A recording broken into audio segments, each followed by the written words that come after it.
Hi! Sharing with you this new discovery. It's called the LifeWave X39 patch.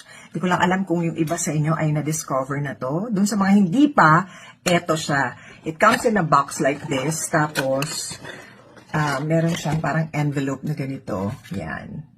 Tapos, naka-seal pa siya. And then, you will see mga patches, ganyan, bilog. So, usually, nilalagay ko siya dito sa batok or sa baba ng pusod ko or minsan dito sa likod, sa may balakang because it helps me with pain relief. Yan. Tapos, it gives me the energy and the vitality that I need for every day, lalo na kung ang trabaho natin ay medyo mahaba-haba, di ba? Tapos it helps me doon sa inflammation and then it supports wound healing and meron din siyang for mental clarity and faster recovery from exercise. Tapos meron din siyang